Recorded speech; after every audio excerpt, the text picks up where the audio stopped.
Thank you for watching our instructional video on how to install our new line of toppers. This is our Godzilla topper. At the Texas show in 2024, we're going to have 16 different large toppers like this. We're working on a line of 25. The 16 or more will be available on our website around June or July of 2024. Now, on the topper, they're all interactive and it comes with different electronic controls. On this one we have 3 lights. We have a light for the flying saucer, we have a light for Godzilla's eyes and back, and we have a general light to light up generally. Now, each one of the lights are going to be a RGB, red, green, blue, that you'll control the color. Once you control the color, it's set. You don't have to go back and control it. On a few of our games we do have spotlights. The spotlights we're going to supply are going to be white, but you can change the bulb. It's a standard bulb. Now what comes with the game is the power tap to tap into the electronics. On this game, A Spike Stern, you tap into here. We give you a separate video and a separate page just for the power tap, so that goes really easy. Coming out of a power tap is this size connector. This is a standard size connector for 12 volts.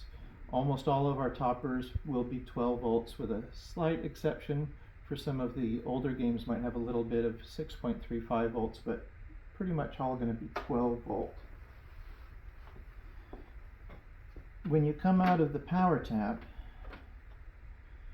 you'll have an extension cord that will go to a splitter depending on how many circuits you have.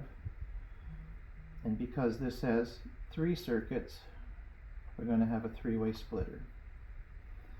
This is the LED controller. This is what will control the colors, and this plugs into the wires that are on the topper. Now, the mounting for most stern there's multiple holes cut out of the steel. This is a steel tray. It's folded up so you don't see the bright light. These front holes, there's bolts on the top of your stern that just drops right over. In the back there's a bolt hole. You'll take this bolt out and you'll screw it in. On this side there's a large hole to run the wires. There's a hole on the top of the sterns with this size metal tray that would go right on there. Now this is an example of a Twilight Zone for a Bally Williams. A Bally Williams has 2 holes on either side. You'll have to take those 4 bolts out. This will go up and this will screw down. Now on this topper, for example, this visor lights up, the pyramid lights up, the area of Robbie lights up, there's a light strip here, the gumball lights up, and the exhaust for the rocket lights up. So this actually has 6 different lights, and each one can be individually controlled. So now we'll go back to Godzilla. Okay, now you're going to have 2 ways you can hook this up. One's kind of the simpler method that will have this topper turn on and off with your game. The other method, which I'll go over, is a little bit more complicated, but it will make all of these lights interactive to lights in the game.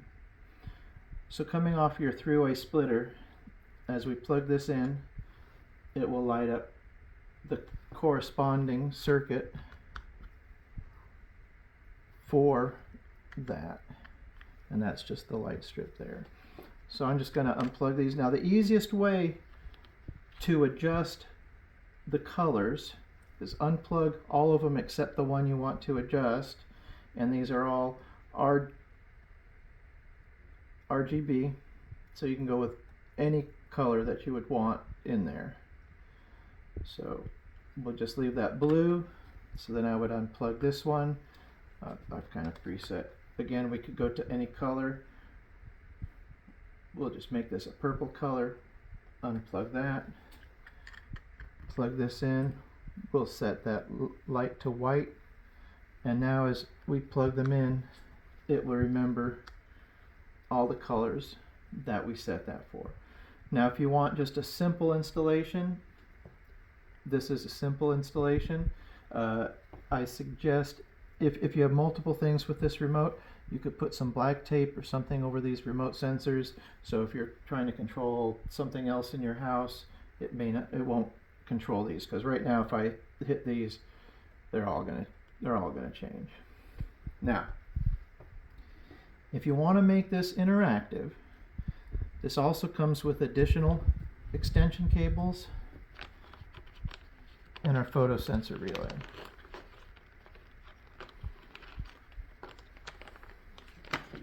Now, you'll get one of these for each interactive light, and you get one extension cable for each interactive light. So if we put a three-way splitter on this, we would use this extension cord.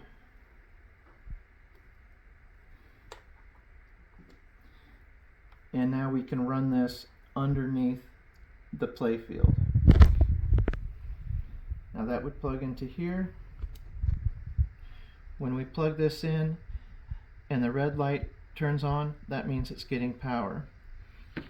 When the green light turns on, that means power is coming out.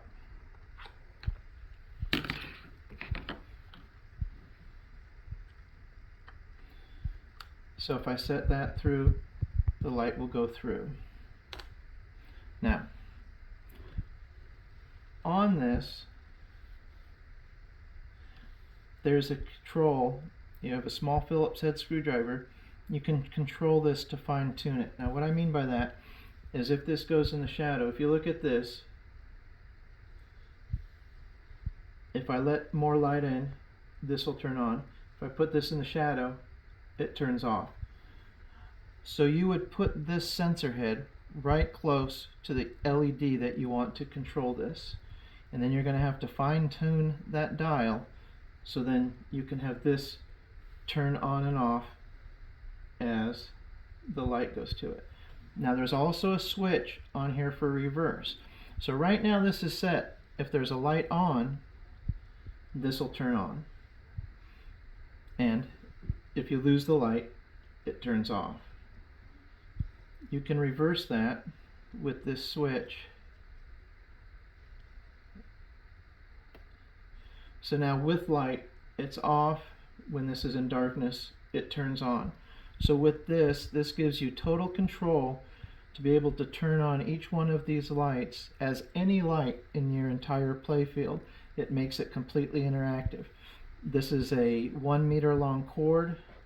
With the extensions, you'll be able to run power to here, put this next to the light, and there's also an extension cord to run back to it.